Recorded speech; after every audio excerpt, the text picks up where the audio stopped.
Hi, welcome to MBTV. This is Daniel, and today I want to talk about something that I've been thinking about since I've talked to a guy that I make a video with, Blake. He works with us, and we were talking about this idea of purpose and achievement and moving forward, and when to let go of people in our lives that they don't just they don't serve us, but they hinder us, and to recognize this.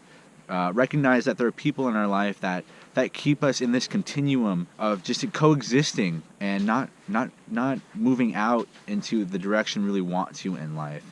And we all have people in our lives like this, and it's our personal obligation to ourselves to see that this person isn't right for me because I'm trying to move ahead in life, and this person isn't being purposeful. This person is just wasting their own time, and they're wasting mine.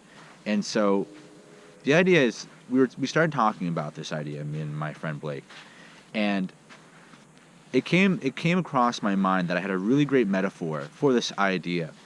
And there is going to be a lot of people in life who, let's just say, we'll take 10 and we'll take 20, right? Let's just take those two numbers, and let's say that they resonate at 15, and you're friends with them, you're in their life. And so they're at 15, you can fluctuate, right? You're at 20, you go back down to 10. And so the idea is that there's this idea that I have that people who are not purposeful, who are not motivated to do something to give back to the world. They keep other people down to where they are. Not only that, but they not only keep you in the same place, but they'll put you down so much that they try to bring you back up, because that's what they like to do. People who are not purposeful like to gossip. They like to talk about others. If you ever notice, people who talk about others, it's either they're annoyed that somebody's amounting to something, or that they're annoyed or that they feel better that somebody is suffering, and way below that 10 threshold, right? Like I told you, people can be at 15. And I'm just using this as an example. The numbers are irrelevant, but like people can be at 15 and they can range from 20 to 10. And so when people are outside that threshold, these people, they see this reflection of what they're not amounting to in themselves through these other people who are, and they get really annoyed. And so this is where gossip comes from. And it can come from a lot of different areas. It can come from morals. It can come from, standards. It can come from the fact that they're not growing or they're not doing anything with their life. And so there's this idea that there's people, and the majority of people who are not out there to do something, to have that drive to do something for humanity, to give back, to do something more for themselves, to break out of the system. This is a lot of people. And I'm not talking about 9-to-5ers. I'm just generally saying, do what you want to do what you love, and move forward, right? And believe it or not, ironically, Snoop Dogg said something like this once. He said that the only difference between you and all the other people that you have in your life is the more you cut these people out, the more you're allowed to go forward, right? And so when you keep on to all these relationships, they hold you down. And so I'll give you a great example of this. In my life personally, I grew up in a small town, which I'm actually at now. I'm back here for a little bit, but I'm back here, and there's a lot of people that are just not doing anything. They're living the same life. They have the same routine, and the things that people do in life that are empowered to do stuff, it's foreign to them, right? And so let's just say you're very passionate about something. Now, like, there's going to be a lot of people here who will say, that they're not doing anything, that they might look down upon you empowering others or doing something that motivates people or helping people in some way.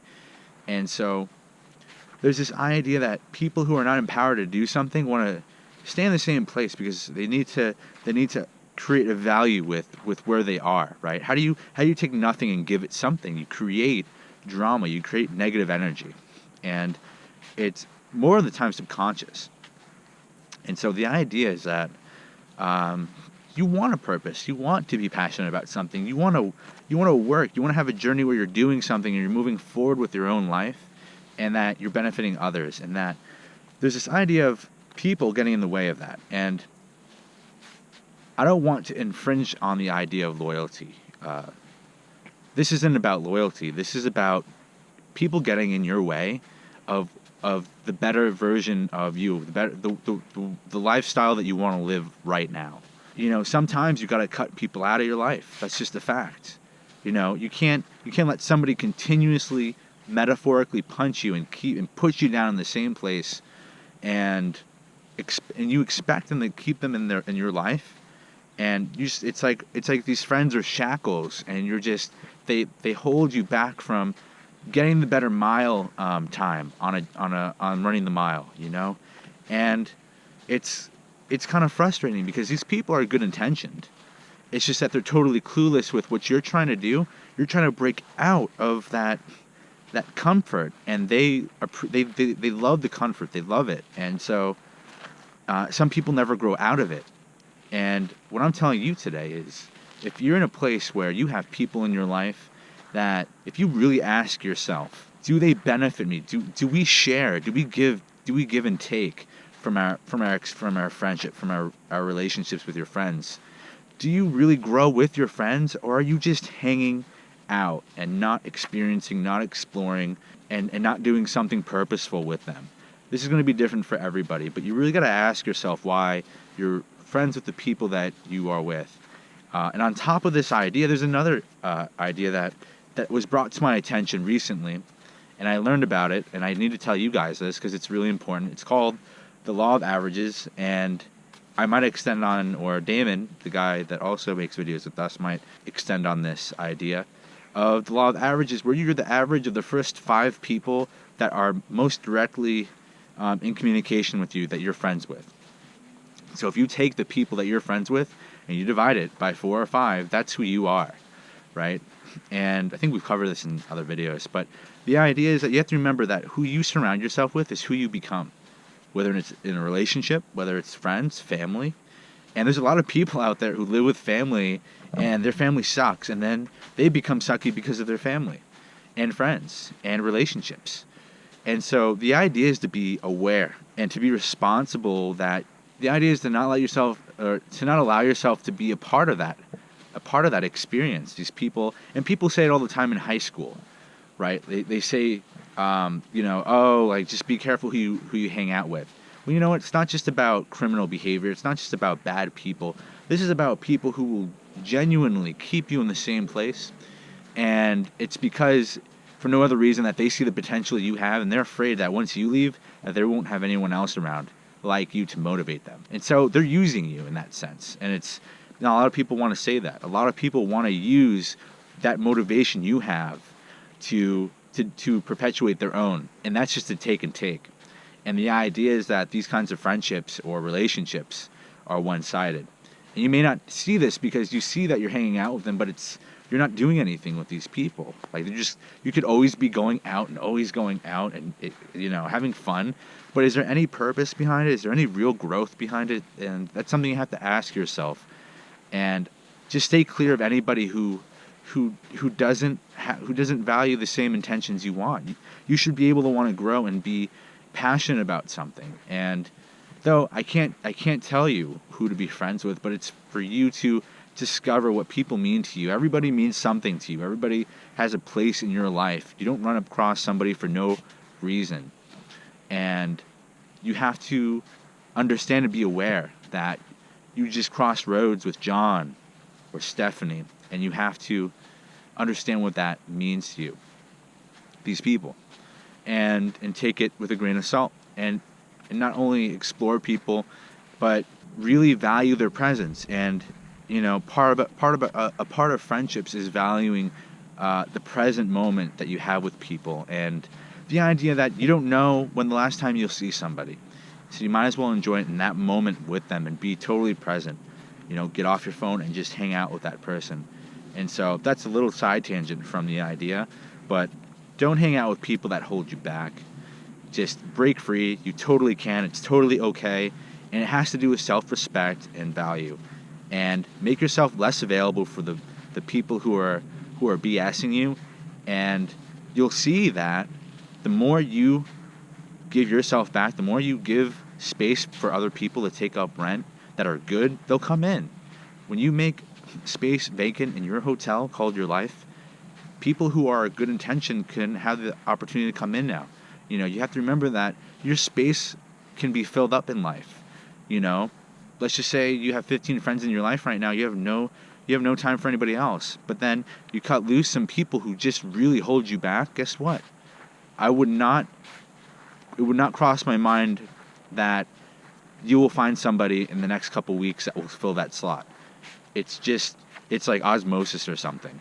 You know, how many times do you break up with somebody and then somebody new comes in and it blows you away, or you become distant with a friend and you totally sever that connection, and it was, you know, that's something you just needed to do and you felt bad about it, but then somebody else just came in your life and they just became a really great friend.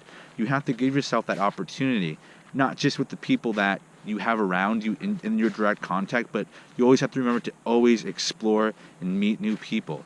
And you can't just solely rely on the people around you, because eventually the people around you will dwindle and you'll eventually stagnate the friendships and people around you.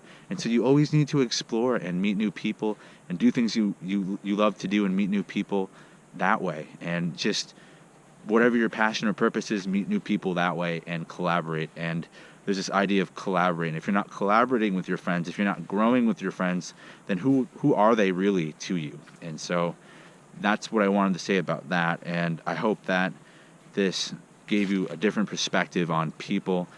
And it's just, there's too many people I see who really just waste their time with people that don't amount to anything in their life. And like if I asked you or you asked your friend in this situation, like, what does this friend do? Like, what do you do with this friend? How important is this friend to you? And the person, if your friend or you answer to yourself, think about somebody who really doesn't mean something to you. Why do you hang out with them? You know, it's just wasted time if it's not something meaningful to you. And so that's what I wanted to talk about today. And so I'll leave you off with that note. Comment down below if you have any thoughts about this topic. And please like and subscribe if this kind of helped you in some kind of way. And yeah, that's pretty much it. I'll see you next time. Similarly, you can take a look also, you know, an INTP might desire ISTP for the main reason that they both lead with introverted thinking. And so ISTP is more of like another peaceful kind of relationship, but it's centered based off of using the same kind of preference of introverted thinking, but just routed in a different sensory world. You know, INTP